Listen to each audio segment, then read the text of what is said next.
Ready for me to let him in? All right, here we go. I'm gonna hit the invite or admit button. Ooh. All right. Hello, Welcome, everybody. welcome, everyone. I'm going to give it a few minutes as the waiting room is emptying, and we are just, you're like opening this a minute early, Olivia. We're on it. All right. So as folks keep joining, welcome. Thank you for joining us this evening. All right.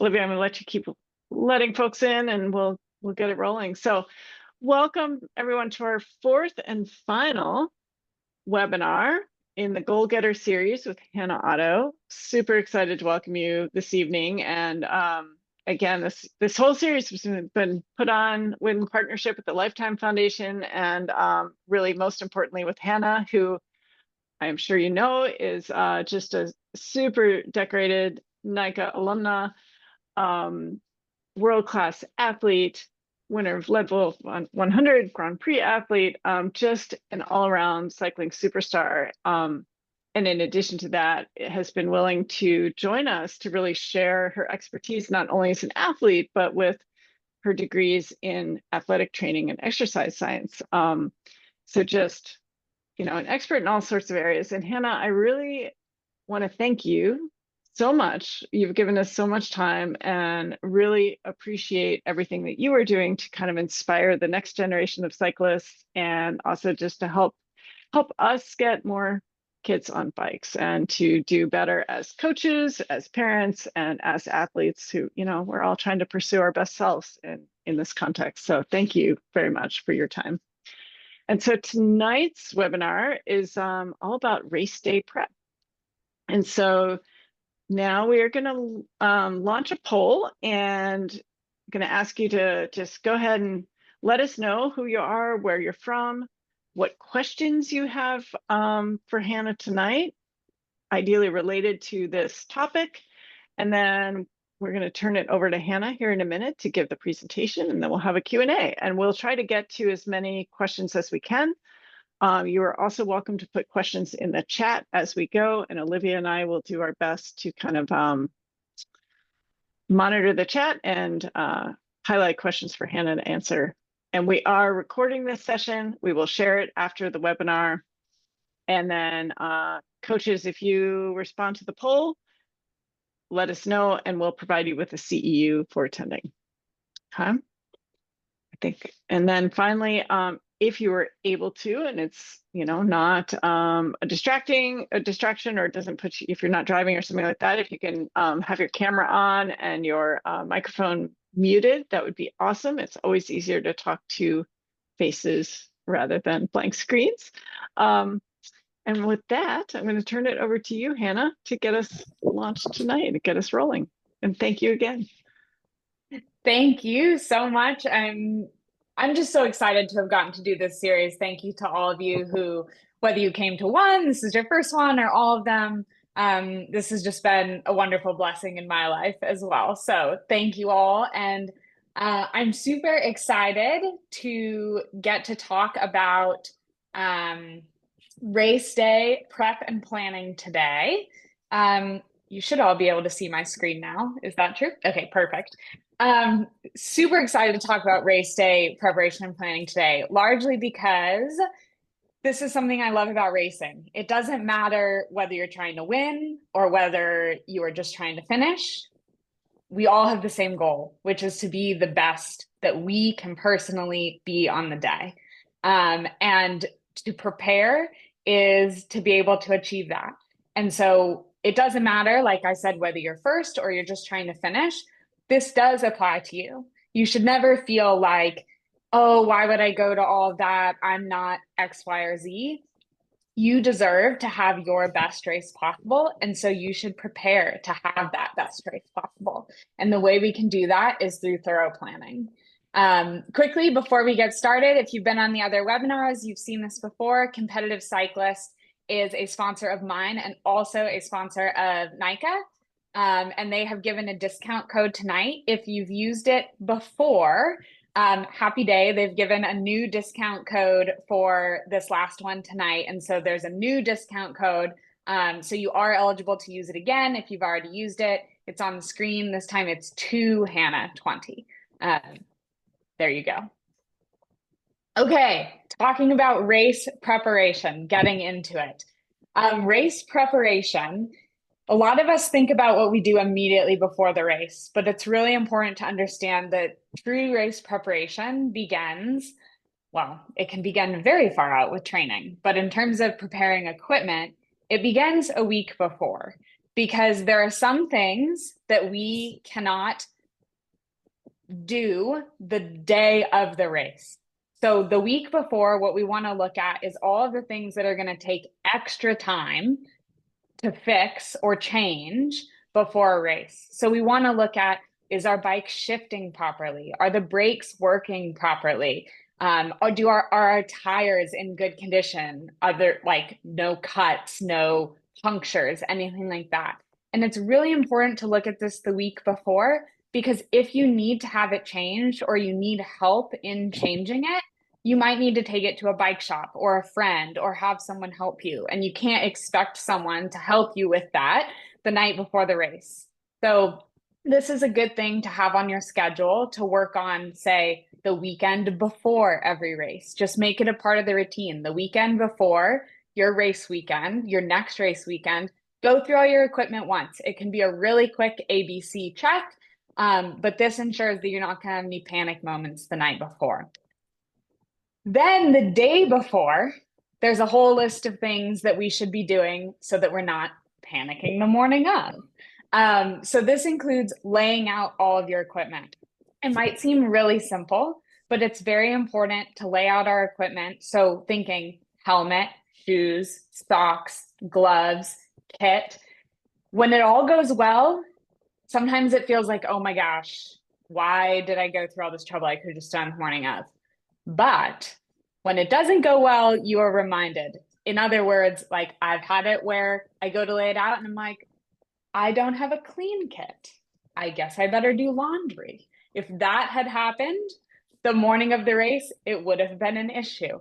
Or maybe you're looking for your gloves and you have 2 left gloves and not a right glove. Not a problem to spend 15 minutes looking for a glove the night before the race, but the morning of, that 15 minutes could be the difference between warming up or not warming up. So lay everything out the night before to prepare for the race.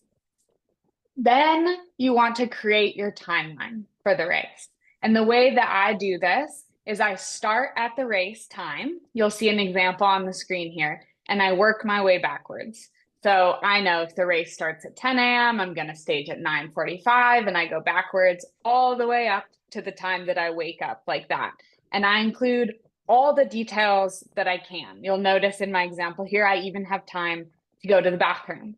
You might need to add more if you have specific things that you personally need to do, like if you talk to your coach right before the race always, and you want to schedule in time for that.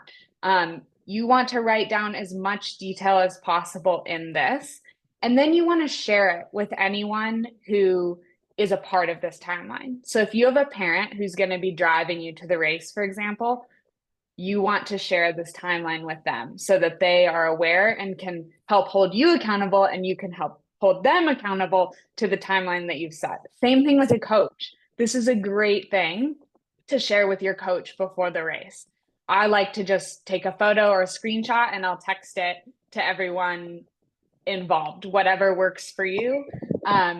It's important to include those people. And then on the day, hold yourself accountable. I know that it can be really tempting in the moment to switch things up. I've definitely been guilty of, I'm really enjoying this conversation I'm having with a friend. It wouldn't hurt to get up 10 minutes later. The version of you that set out this plan the night before is the smartest version of you. The reason you have it is so that you don't make changes on the fly. Hold to this schedule. And then follow that routine.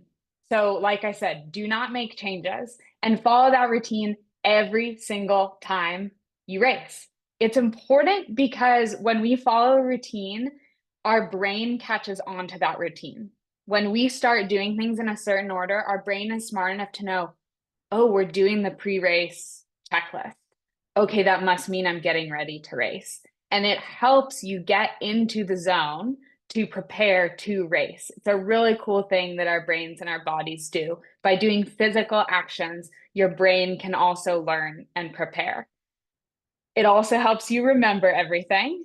Like I said, it helps you not forget a glove, not forget your pre-race nutrition. If you always do everything in the same order, you're much less likely to forget something. And then you want to practice this routine. And that might mean doing it more than just at the races, especially if we're trying to help our brain catch on. So what I like to do is maybe I'll pick one workout a week or one workout every other week. And it's usually a hard workout that I practice this in, and I'll practice my whole pre-race plan. Maybe if you're doing really hard intervals or you're doing a race simulation with the team or something like that, that's a really great time to practice your pre-race preparation. And then if things go wrong in that situation, you can make those adjustments before the actual race. And included in that preparation is your warm-up. So most of us know that a warm-up is an important part of the pre-race routine because it does help physically prepare us for the race. Some things it does, it helps increase blood and oxygen to the muscles. It helps increase body temperature. It gradually raises our heart rate. It helps our joints and muscles move through different ranges of motion, increasing mobility and flexibility, which ultimately prevents injury. So warm-up is a really important part of our pre-race preparation. It's also, again, like I said, a chance for the brain to acknowledge, okay, we're racing. When you do the same warm-up before every race, your brain learns when we go through these steps, when we increase our body temperature or our muscles in this way, it means we're about to challenge ourselves and push ourselves, and our body can do the things it needs to do in order to prepare to be the best version of itself. And so a couple things to note during warm-ups. The first one, which is very important, is never make a judgment about how your race is going to go during the warm-up. I feel like I need to say it again. Never make a judgment about how your race is going to go during the warm-up.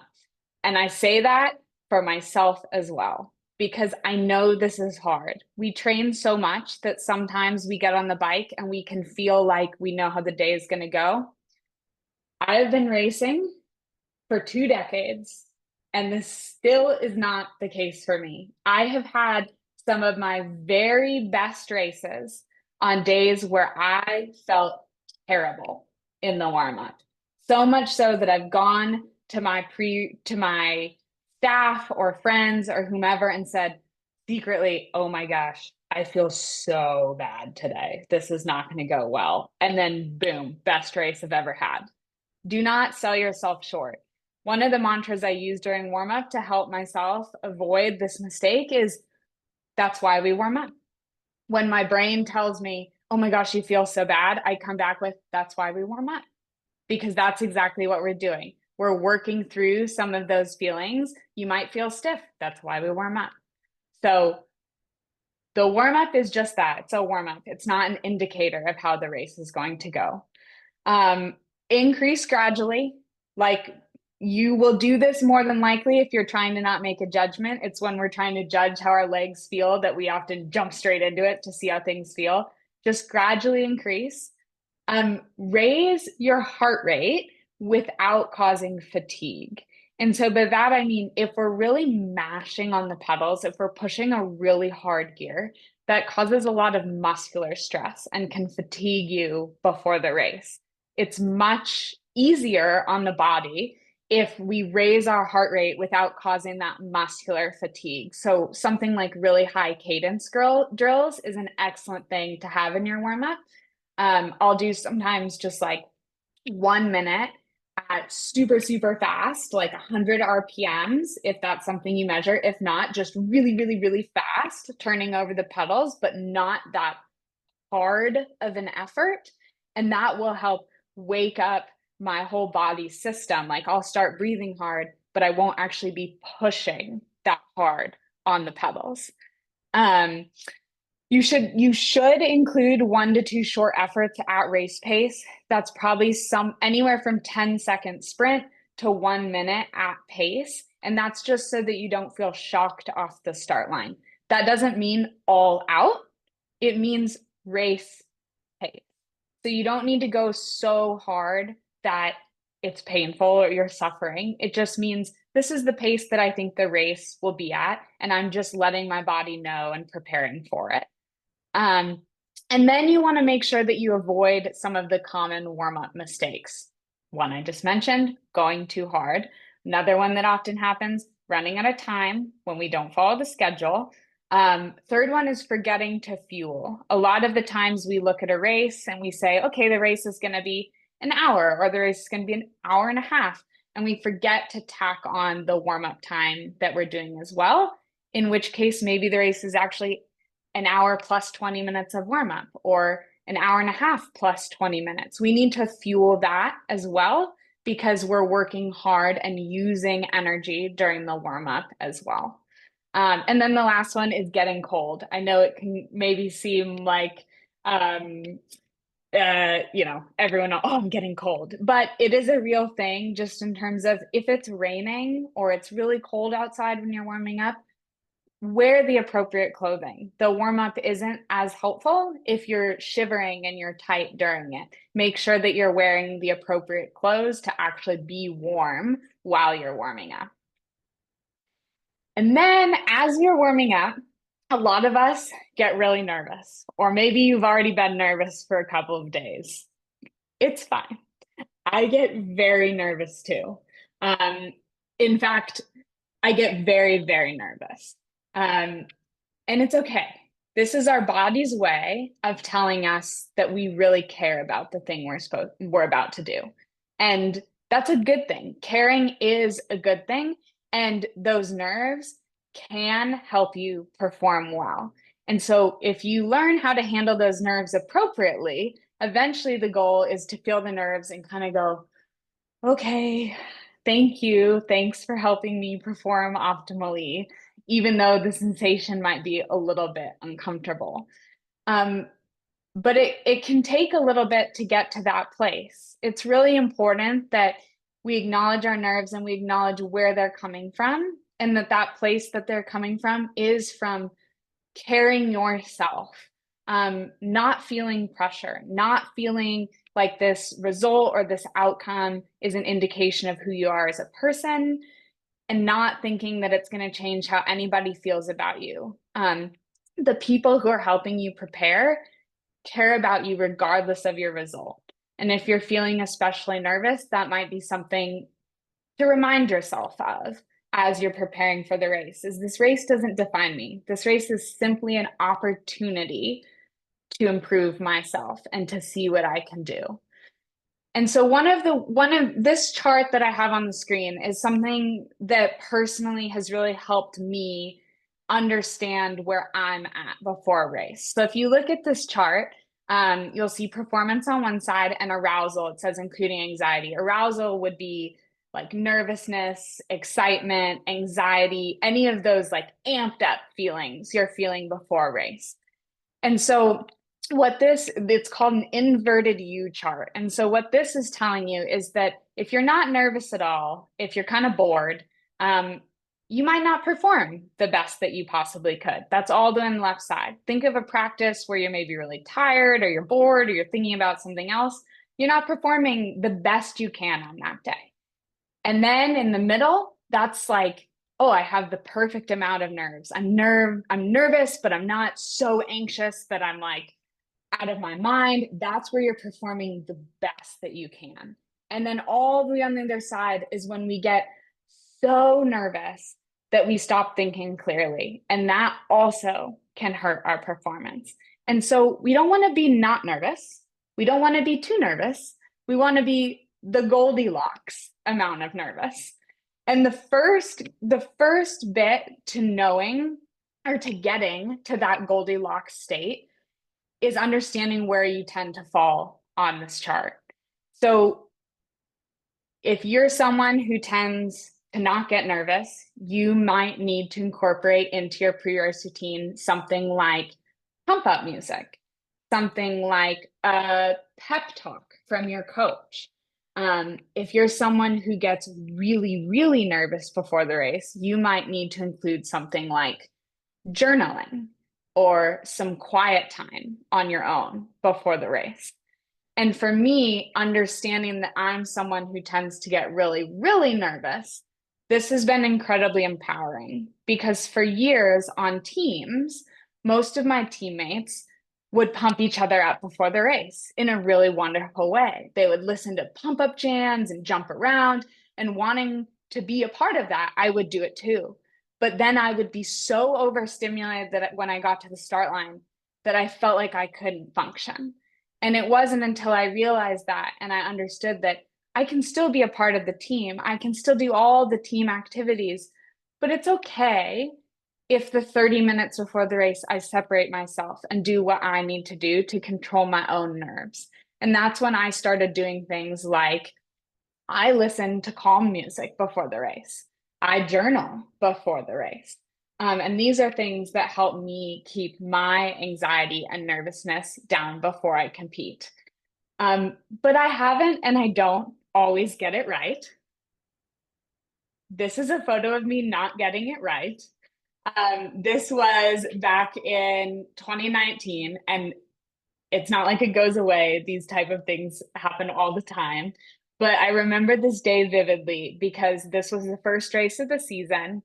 And I remember coming off the winter feeling like I had something to prove. I was the best I had ever been at that point. And I remember standing on the start line thinking, I'm going to show everyone. I'm going to prove to myself that I deserve to be here. I'm going to prove to my team that I deserve to be here. I'm going to prove, prove, prove, prove.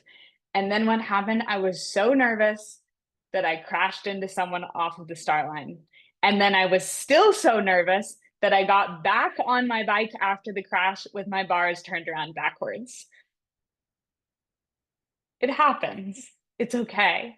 But it's a learning experience. And you know what? This day made me better because this day made me understand that proving it isn't always the motivation that we need. It's okay. We don't need to stand on the start line so dead set on proving it to ourselves or proving it to someone else or feeling like this result will do something other than make us better. And even though this is what happened, this day made me better. And this day ultimately led to this day. This day is the day that I won Leadville. This was in 2022. And you might notice in this photo, I only have one arm raised coming across the finish line. And that's because my left arm, I had separated my shoulder the week before the race. And I actually physically could not lift that left arm above my head. And even though that's not the optimal way to race, it gave me a major gift on that day.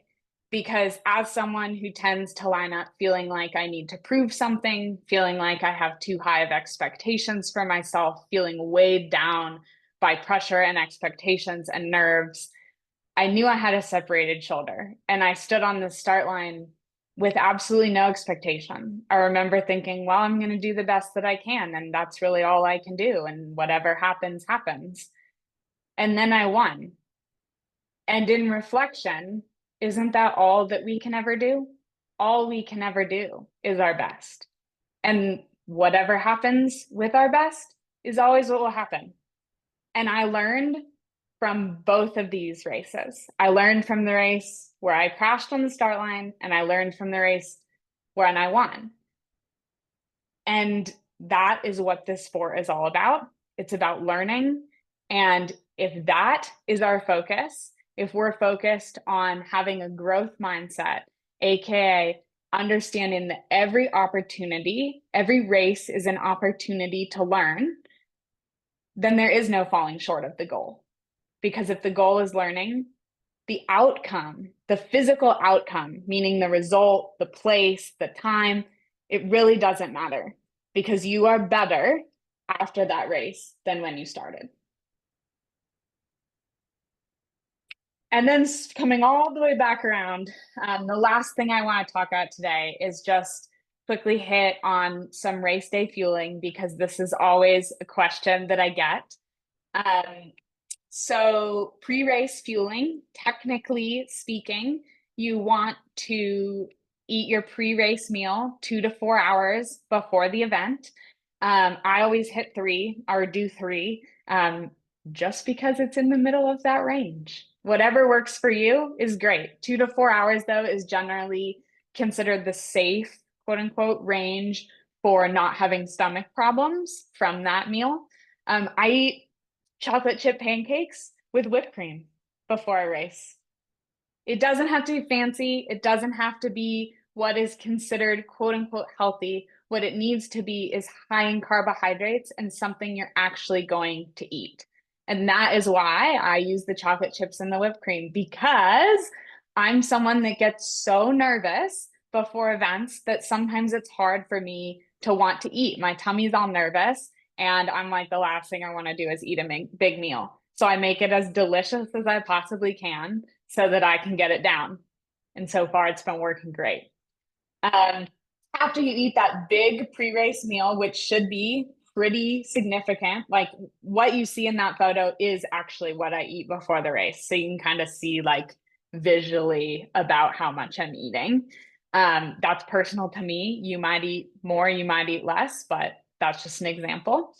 Then either before or after your warm up, you're going to want to top that off. The last time you ate is 2, 3, 4 hours ago. You need to eat a little something else. That's usually a good time for one of those sports fuel type things. That could be a small amount of drink mix. It could be a gel. It could be a bar. It could be some blocks.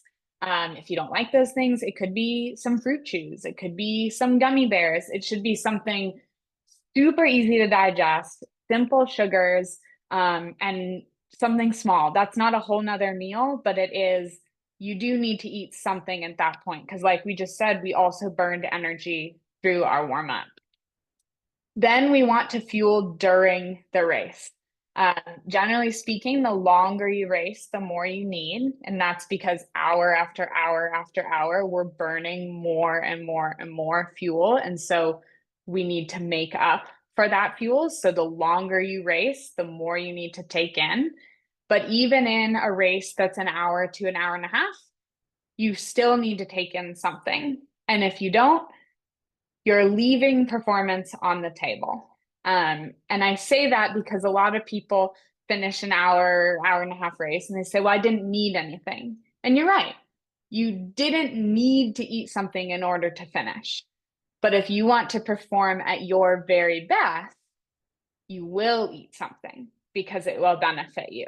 And so during the race, for 60 to 90 minutes, you're going to want about 45 to 60 grams of carbohydrate throughout that race. So that's, in the scheme of like gels, that's typically 1 to 2 gels.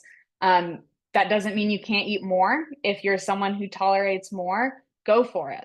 But that is just like a very simple base to help yourself plan what you should be eating.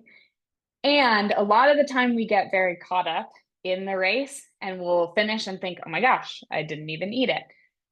One of the ways that I sort of mitigate that in my own racing is I plan the rate places in the course that I will eat. And so I will commit to that goal. We're all the way back at the first webinar now. I will commit to that goal at the start of the race as saying, okay, every time I go through the start, finish, lap place, I'm going to take a sip of my drink mix. And then I get to check that goal off the list, lap after lap after lap. And by committing to that before the race, I'm less likely to forget and more likely to follow through than if I just have an abstract, at some point I'll take this gel. Usually, for me at least, when I say at some point, that some point ends up being the finish line because I forget. So make a plan before the race as to when you'll eat. And then after the race, you really do need to refuel. I know this is a fun time when we're all hanging out with friends, when we're running around, we can still fuel during that time. And it's important to refuel with both carbohydrate and protein. And I say that because I think in the scheme of sports, there's like this really big carbs before, protein after, but we still need both because that time that we were on the bike burning calories, a lot of what you were burning was the carbohydrate. So we have to go and we have to replace that. So we want to ideally consume something with carbohydrate immediately and then protein right after that carb. Bonus points if you can do it together via like a sandwich or a recovery drink or something like that. But you really do want both. So don't feel like you finish a race and, oh, I just have to go eat a bunch of protein. You need both the things. You need to refuel what you just burned, and you need the protein to help build those muscles back. And we want to do this ideally within 30 to 60 minutes of finishing the race. And so that typically means that we need to have this planned ahead of time via, like I said, a recovery drink, or maybe you bring something with you, like a little Tupperware of food or a sandwich or something like that. Maybe your team has brought snacks or something like that. Hit that within 30 to 60 minutes of your race and then go play, have fun, enjoy the rest of the day, go cheer on your teammates with your sandwich in hand. Because refueling will help you recover faster, and the faster you recover, the harder you'll be able to train and the more improvements you will ultimately be able to make. Okay, that is all that I had for my presentation. But let's hear the questions. Yeah, we've got some great ones, and keep throwing them in the chat if you have any that came up over the webinar. The first one was, how has your race day prep and racing in general developed over your career? What have you gotten better at? What have you changed as you've kind of dialed in your system?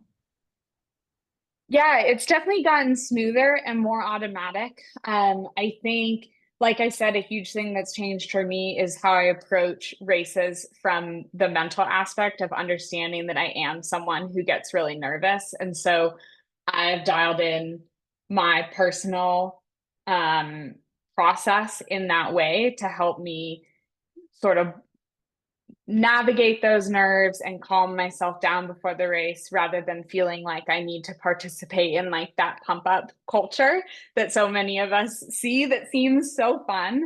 But I think also I've really simplified it over the years. I think, and it's okay if your process is complicated, you're learning what works for you, and that's great. But for me, what I've actually learned as I've developed from a NICA racer to a collegiate racer to a professional is sometimes that complications, all it does is complicate things. It doesn't need to be that complicated before the race. And so for me, that's been really simplifying the process. It's been making my warm up shorter and shorter and shorter, and understanding that when I get there, all the hard work is done. Now it's just time to race.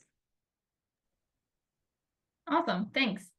Here's kind of a fun one. Do you have a story of maybe the best thing a coach has done for you right before a big race, right before first race of the season, or the biggest race of the season that's kind of helped you process those nerves?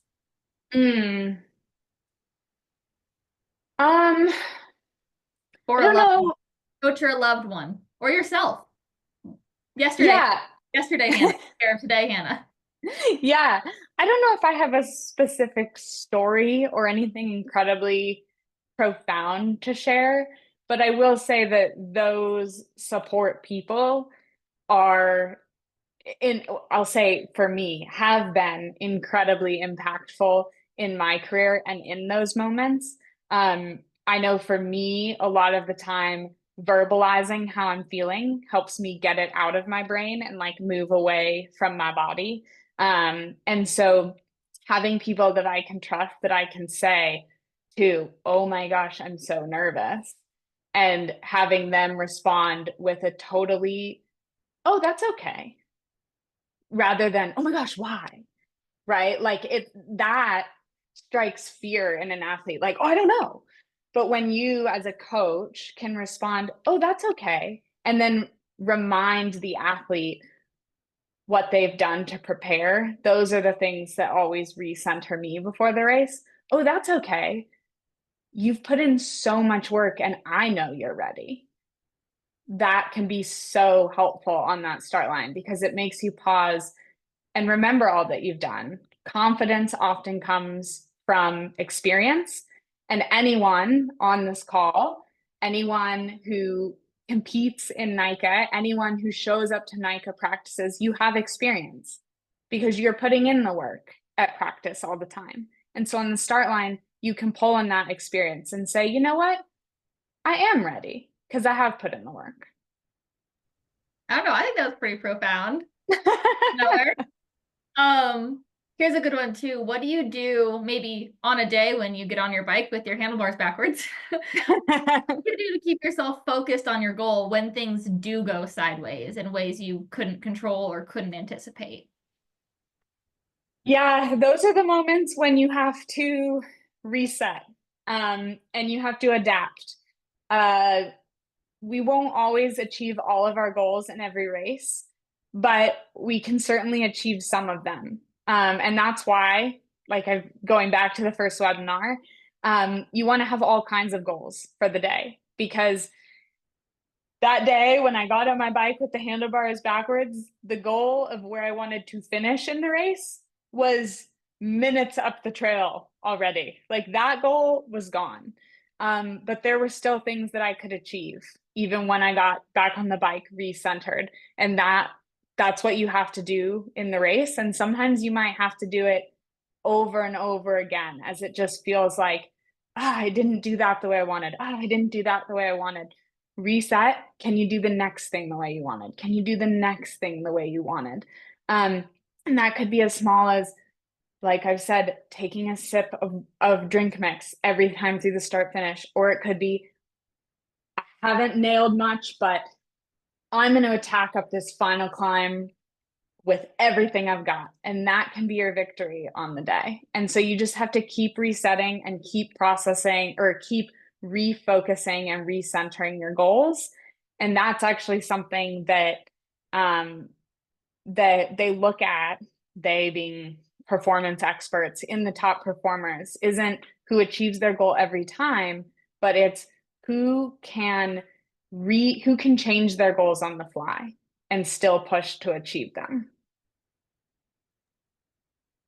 Awesome. I also want to call out, there's some awesome conversations going on in the chat between people where everybody's giving each other nutrition advice, like what they like to eat. So if you're curious, go read through that, everyone, because there's some really good input from coaches and students in there. Another fun question is, do you listen to music before race? Is it more calm music? Do you have a pump up playlist? Like, what are you enjoying pre-race? Yeah, I usually it varies, but I usually just listen to some calm music. I mean, I have a little playlist, and it's not like slow jazz, but it's certainly not like rap or pump up music. And it's not that I don't enjoy that kind of music. It's just I'm already up here. And so I'm listening to something more relaxed. I'm listening to just more fun tunes, something with a fun beat that I wouldn't mind having stuck in my head for the rest of the race.